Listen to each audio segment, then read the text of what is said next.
Buenos días, bienvenidos a su clase de Fisiología y Nutrición. Este día habla sobre el tema hormonas pancreáticas. Esta clase es sacada de su Fisiología de Linda Constanzo, cuarta edición, capítulo 9, página 422 a la 430. Los objetivos: vamos a describir la secreción y la acción principal de las hormonas del páncreas. Vamos a definir la síntesis, metabolismo y mecanismo de acción de la insulina, así como nombrar los nombres de los factores que regulan la secreción de insulina. Vamos a describir la función de la insulina como en el metabolismo de los carbohidratos, lípidos, proteínas, así como los efectos que tienen en los canales de potasio. Vamos a reconocer los efectos fisiológicos y el metabolismo del glucagón y reconocer algunas regulaciones de esta hormona. Vamos a hablar de generalidades sobre la diabetes. Para empezar, ocupa el 13º lugar de 93 enfermedades que están bajo vigilancia epidemiológica en el MinSal. De todos los casos reportados en el MinSal y en el Seguro Social, son aproximadamente del 90-91% de toda la consulta es por diabetes e hipertensión. Esto ha ido bajando. Estos datos son algo viejitos, pero creo que no han variado mucho y afecta a un grupo de edad de 40 a 49 años, y personas mayores de 60 van a presentar mayor riesgo de esta patología. Va a predominar en el sexo femenino, eso porque recordemos que las señoritas, por sus hormonas femeninas, acumulan más tejido adiposo en caderas, abdomen. Podemos observar que afecta más a mujeres. Recordemos que también las mujeres son un poquito más sedentarias, y en los hombres el sobrepeso es uno de los principales factores de riesgo. Bien, otra cosa que debemos de reconocer son los valores normales de glucosa en sangre. Recordemos que tenemos dos periodos: el periodo de ayuno, que es cuando nosotros no hemos consumido ningún alimento durante 8 a 16 horas, y el periodo postprandial, que son 2 horas después de haber ingerido algún alimento. En ayunas, los valores normales son de 70 a 100 miligramos por decilitro, y 2 horas después, o sea, de hacer el desayuno, tenemos que tener una glucosa en nuestro plasma menor a 140 miligramos por decilitro. Estos valores tienen que aprendérselos porque son los que tienen que manejar. Ya para decir que hay una intolerancia a la glucosa, en ayunas tiene que ser arriba de 100 hasta 125 miligramos por decilitro, y 2 horas después de 140 a 199 miligramos por decilitro en la prediabetes. Aquí el tratamiento es ejercicio y cambio de estilo de vida, y aquí ya aplicamos medicamentos.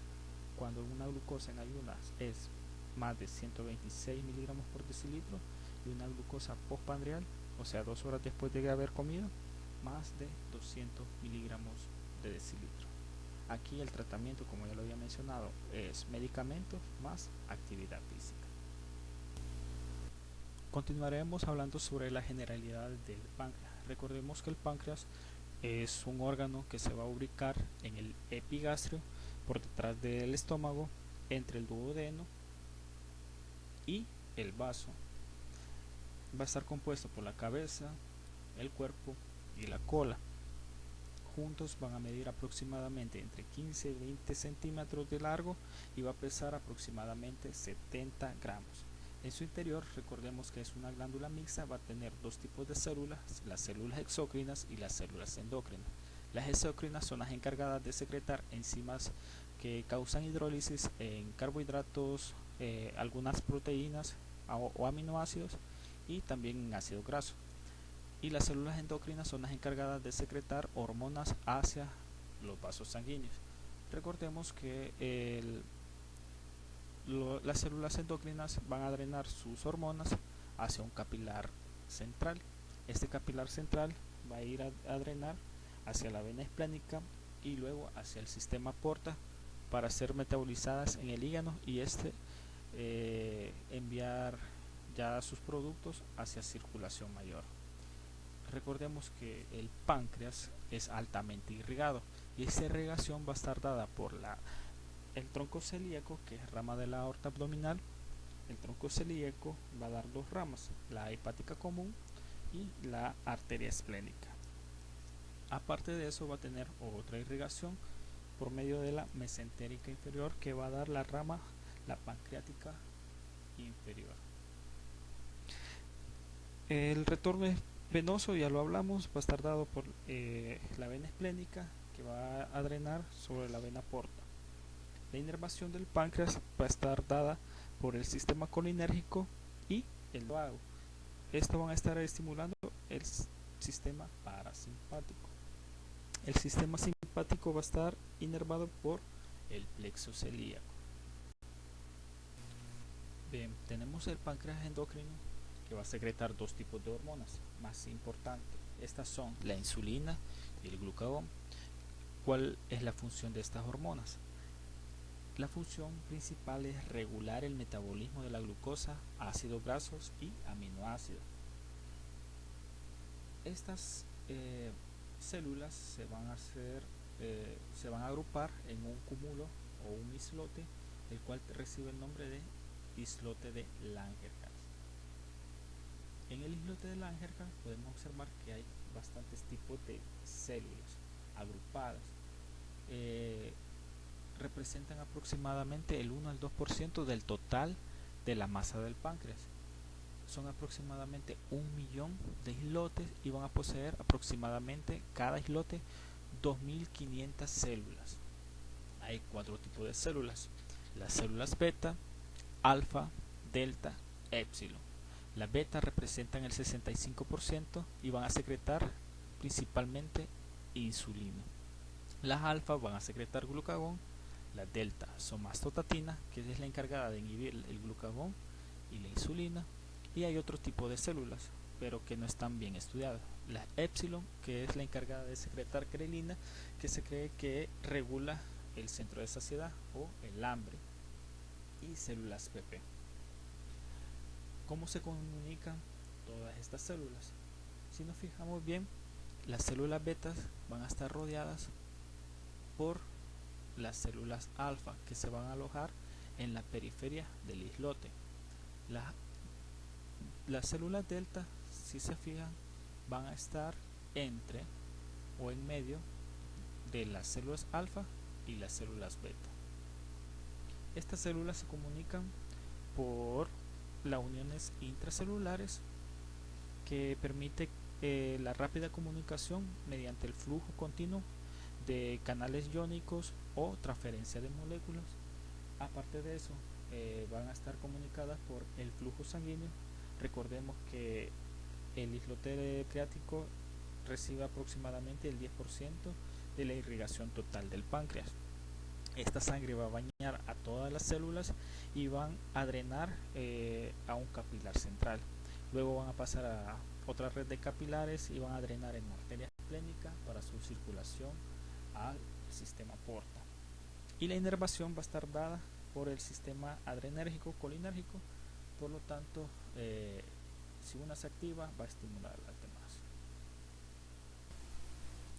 La estructura y síntesis de insulina. Recordemos que la insulina es una hormona peptídica que va a estar compuesta por dos cadenas longitudinales, y esta va a constar de una hormona primitiva llamada preproinsulina, el cual contiene una cadena A de 21 aminoácidos, una cadena B con 30 aminoácidos, un péptido señal de 24 aminoácidos y el péptido C. Esta, al haber un estímulo, va a sufrir un desdoblamiento, va a formar proinsulina y va a romper sus enlaces para formar insulina y péptido C. Esto es lo que al final se va a secretar: insulina, la cadena A y B unidas por puertas disulfuro y el péptido señal. Bien, la síntesis de insulina se va a dar en la célula beta. En el núcleo, al haber un estímulo, va a activar el gen en el cromosoma 11. Este va a transcribir al ADN a ARN mensajero Esta información va a salir del núcleo hacia el ribosoma, donde se va a sintetizar una proteína primitiva que va a tener un péptido señal. Recordemos que esta proteína primitiva va a recibir el nombre de preproinsulina. En el retículo endoplasmático rugoso, esta proteína se va a perder, va a excindir el péptido señal y va a formar la preproinsulina. Luego, esta preproinsulina viaja al complejo de Golgi. En el complejo de Golgi, esta preproinsulina va a sufrir un desdoblamiento, o sea, se van a fusionar tanto la cadena A con la cadena B. Luego, el complejo de Golgi va a almacenar esta proinsulina en vesículas junto con enzimas proteolíticas. Estas enzimas proteolíticas van a romper el péptido señal con la cadena A y B. La cadena A y B van a recibir el nombre de insulina y esta se va a almacenar en vesícula junto con el péptido C hacia en vesículas, y esta, al haber un estímulo de glucosa, se van a liberar en el torrente sanguíneo. Ya cuando tenemos formada la insulina y almacenada en vesícula, cuando hay altos niveles de glucosa en sangre, esta se va a liberar. Recordemos que después de la ingesta de alimentos, los alimentos van a ser degradados en el intestino delgado por medio de las enzimas hidrolíticas y van a formar aminoácidos, ácidos grasos y monosacáridos. Estos van a ser absorbidos por la mucosa intestinal y van a viajar en el torrente sanguíneo. Recordemos que el páncreas es altamente vascularizado, por lo tanto, esta glucosa, ácidos grasos y aminoácidos van a entrar a la célula beta y van a estimular la liberación de insulina. Pero ¿cómo lo hace? Aquí pone el ejemplo, esta imagen que es sacada de su libro de Guyton. Esta imagen demuestra que la glucosa se va a ir a unir a un receptor. Este receptor es el GLUT2. Recordemos que en nuestro cuerpo tenemos varios tipos de receptores para la glucosa. El GLUT1 se va a encontrar en los eritrocitos. El GLUT2 va a ser específico de la célula beta del páncreas. El GLUT3 se va a encontrar en cerebro. El GLUT4 se va a encontrar en músculo, en tejido adiposo y hígado. Ese GLUT4 es muy importante porque ese va a ser va a reaccionar hacia estímulos de insulina. Bien, cuando hay altas concentraciones de glucosa, la glucosa se va a unir a su receptor, en este caso el GLUT2, y por medio de una enzima, la glucosinasa, se va a fosforilar hacia glucosa 6-fosfato. Esta glucosa 6-fosfato es oxidada en la mitocondria, en el ciclo de Krebs, para formar ATP. Ojo, este ATP es muy importante porque las altas concentraciones de ATP van a ir a bloquear a los canales de potasio que son sensibles a ATP. Recordemos que las células betas tienen una membrana y para que haya una despolarización necesitamos que el interior de la célula se vuelva positivo. Los altos niveles de concentración de ATP van a ir a cerrar los canales de potasio, por lo tanto se van a acumular cargas positivas en el interior de la célula y van a causar una despolarización transitoria. Al haber una despolarización va a entrar el sodio y también va a aperturar los canales de calcio dependientes de voltaje.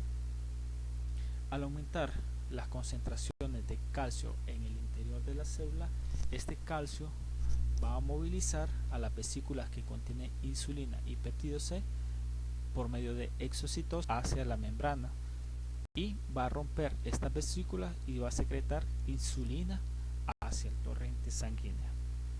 El péptido C también es liberado junto con la insulina y va a ser eliminado por vía renal. Esto se puede utilizar también para ver la velocidad de excreción del péptido C con la insulina y va a ser útil para ver la funcionalidad de las células beta en la diabetes tipo 1.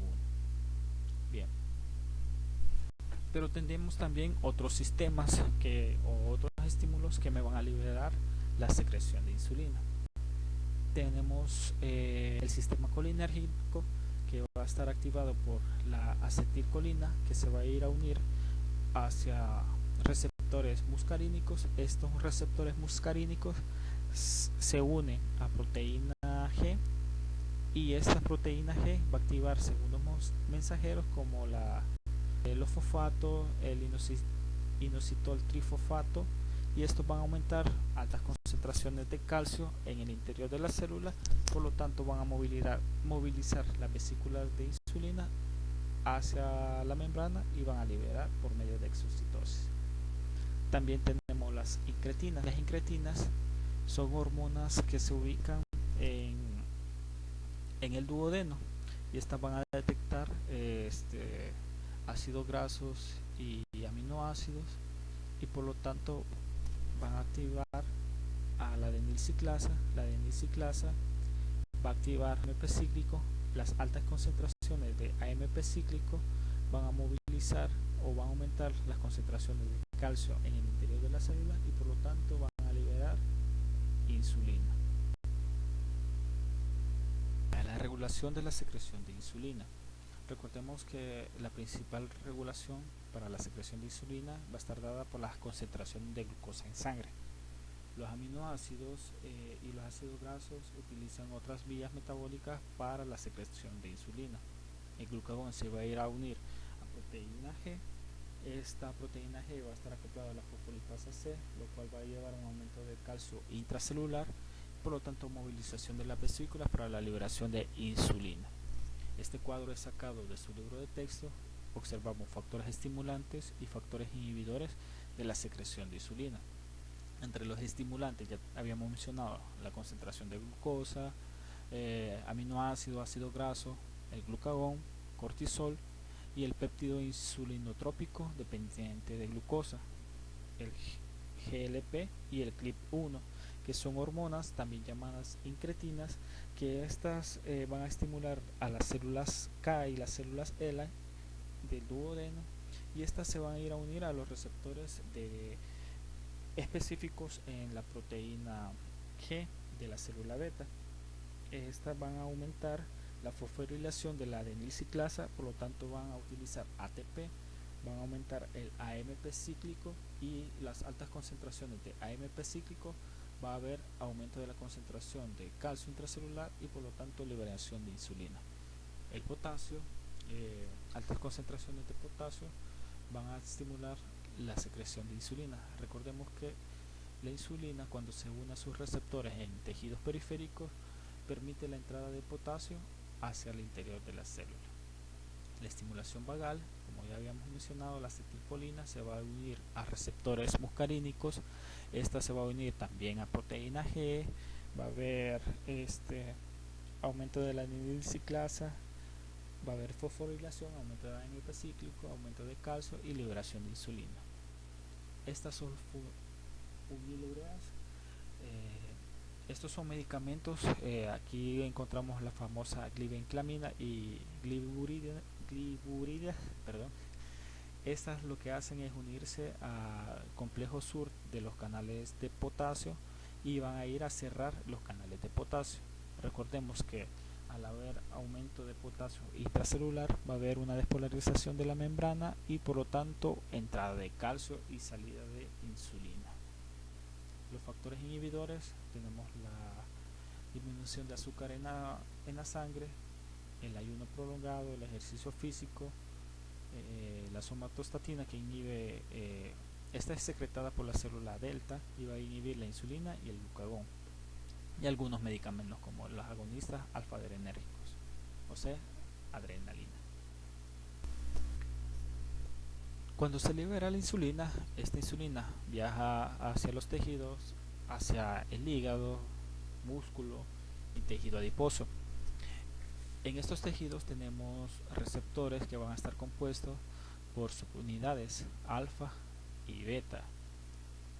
estas subunidades se van a ubicar en la membrana de las células de los tejidos, y estos receptores van a variar dependiendo de la célula. Por ejemplo, en los eritrocitos tienen 40 receptores por cada eritrocito, mientras que el hígado y los tejidos periféricos tienen aproximadamente 300.000 receptores. Cuando la insulina viaja por medio del torrente sanguíneo, esta va a ir a hacer su acción en las células diana. Las células dianas donde actúa la insulina es en el tejido adiposo, músculo e hígado. Esta insulina se va a ir a unir a sus receptores, que está conformado por dos subunidades alfa y dos subunidades beta unidas por medio de puentes disulfuros. Las subunidades alfa están afuera de las células y las beta en el interior, unidas a tirosinquinasas. Esta insulina, cuando se une a su receptor, activa la tirosinquinasa, que es fosforilada en presencia de ATP.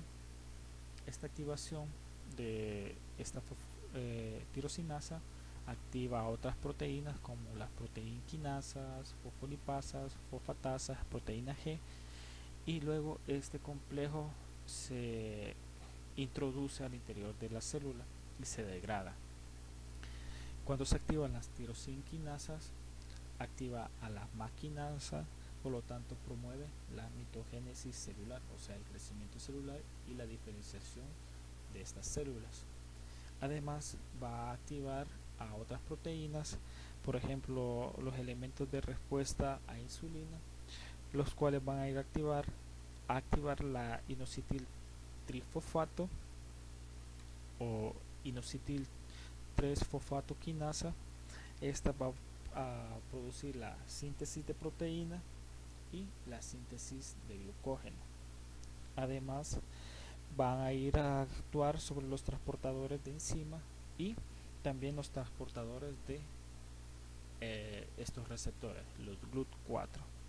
Estos receptores, por medio de translocación, van a viajar hacia la membrana de la célula diana y van a permitir la entrada de glucosa hacia el interior de la célula, y esta célula va a activar las distintas vías metabólicas para el almacenaje de glucosa. Recordemos que en las células diana van a actuar los GLUT4. El GLUT2 se encuentra en la célula beta. Bien, estos GLUT4, aparte de que permiten la entrada de glucosa al interior de la célula, también permite la entrada de potasio. Aparte de eso, permite la entrada de ácidos grasos y aminoácidos. ¿Qué pasa en la obesidad? ¿Qué pasa cuando tenemos diabetes tipo 2? En la diabetes tipo 2 hay una resistencia a la insulina.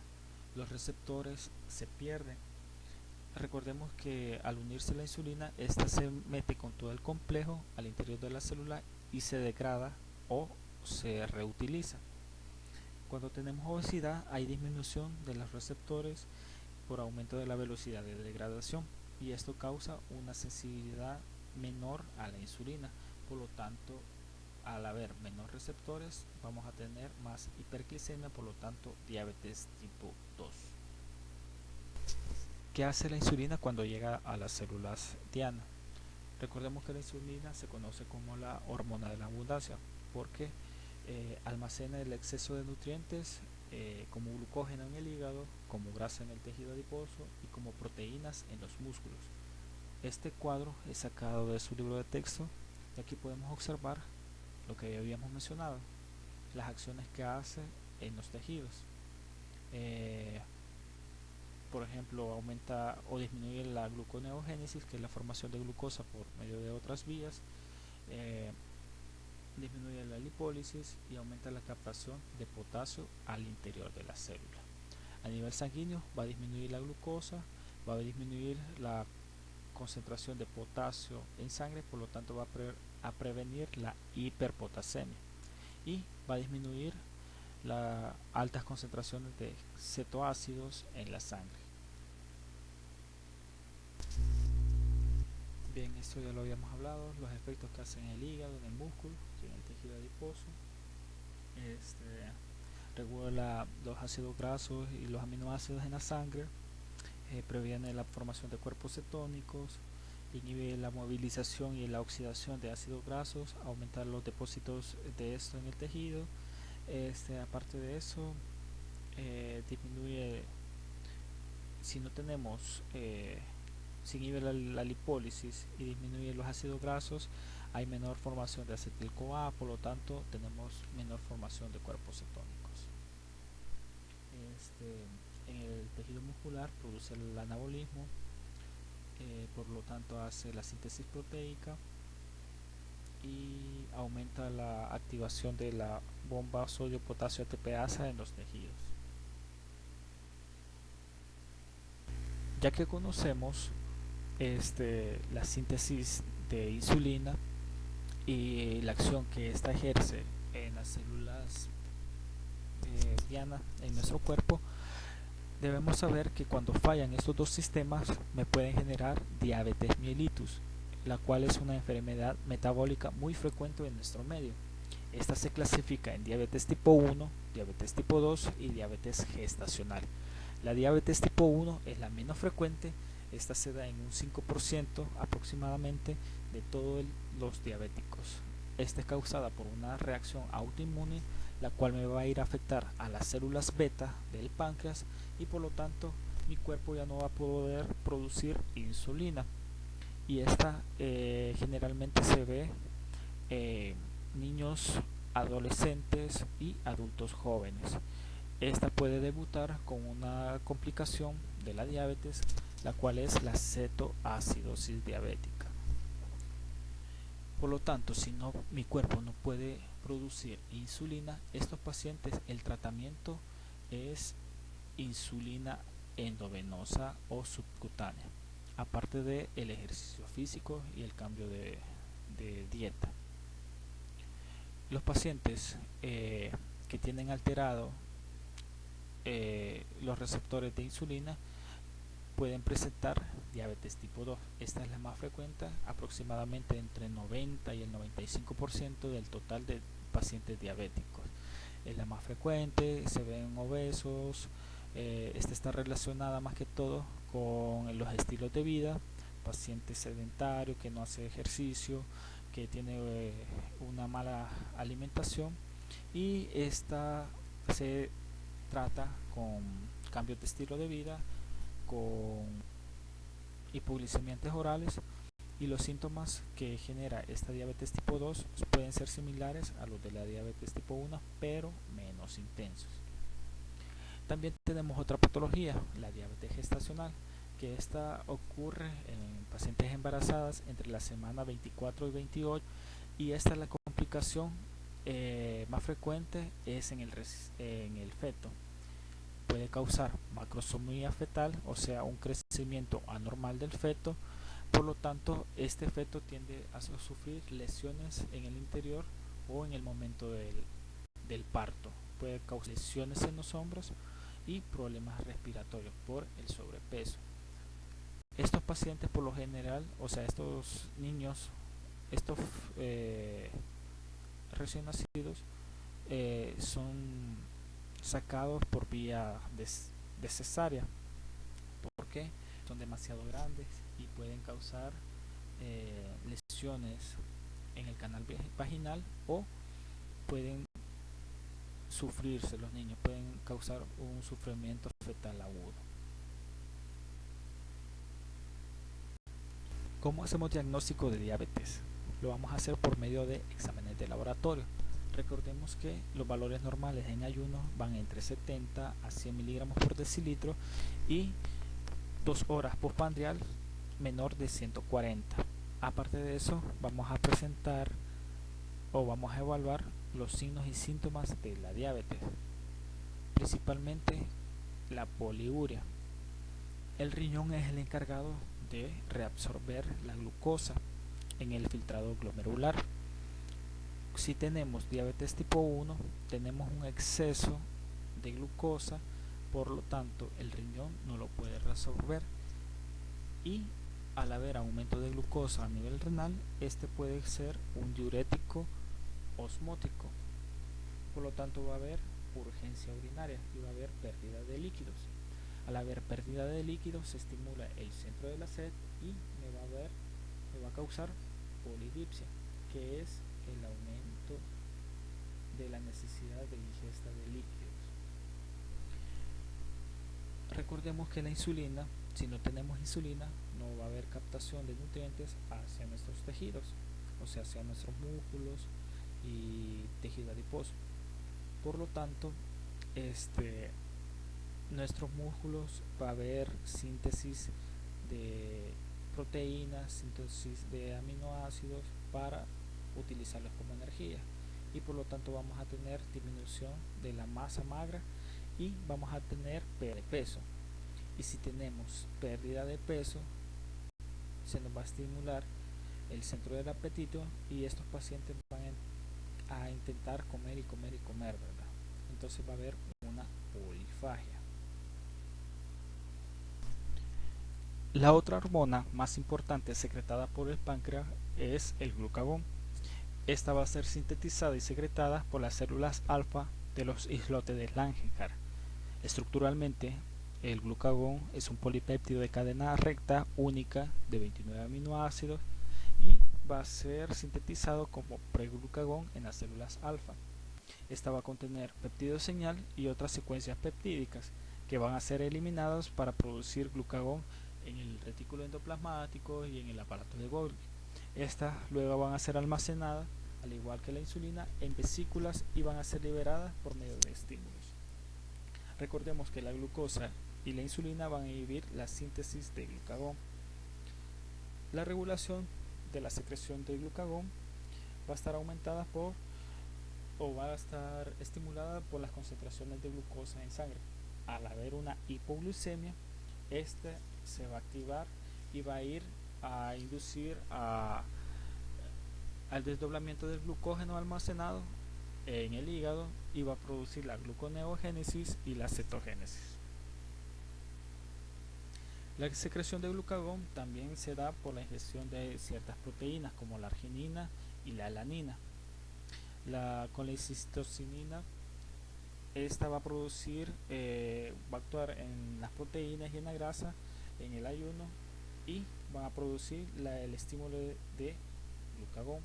También el ejercicio intenso va a producir aumento de glucagón, por lo cual va a ir a constituir o va a aumentar los niveles de glucosa en sangre para prevenir la hipoglucemia.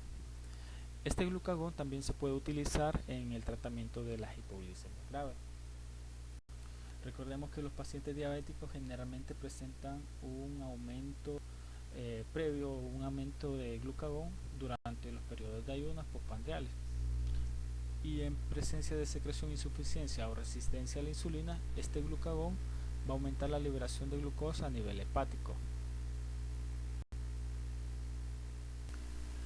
Bueno, estos cuadros son sacados de su libro de texto. Aquí podemos observar los factores estimulantes para la liberación de glucagón. El ayuno prolongado de 8 a 16 horas libera glucagón para producir glucosa a partir de la glucogenólisis. También vamos a ver una disminución de la concentración de glucosa.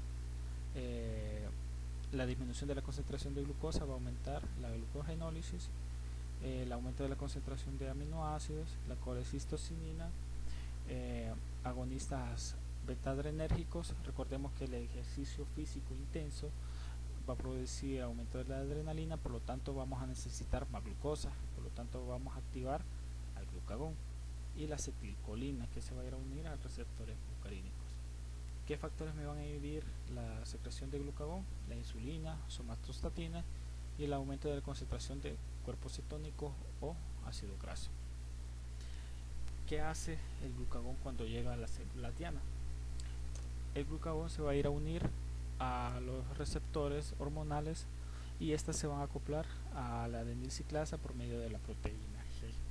¿Qué hacen esto? Utilizan ATP, por lo tanto va a desfosforilar va a crear segundos mensajeros como el AMP cíclico y activa las proteínsinasas que fosforilan a diversas enzimas.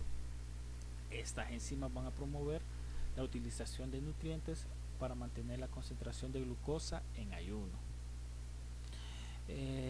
Estas van a ir a actuar en el hígado, van a aumentar la glucogenólisis, aumentan la gluconeogénesis, aumentan la lipólisis y la formación de cuerpos cetónicos. ¿Qué efectos va a tener a nivel sanguíneo? Aumentar la glucosa, vamos a aumentar la concentración de ácidos grasos en sangre y los de cuerpos cetónicos. Bien, espero haber aclarado algunas dudas. Esta clase fue sacada de su libro de texto Linda Constancio, Fisiología, capítulo 9, de la página 422 a la 430. Muchas gracias.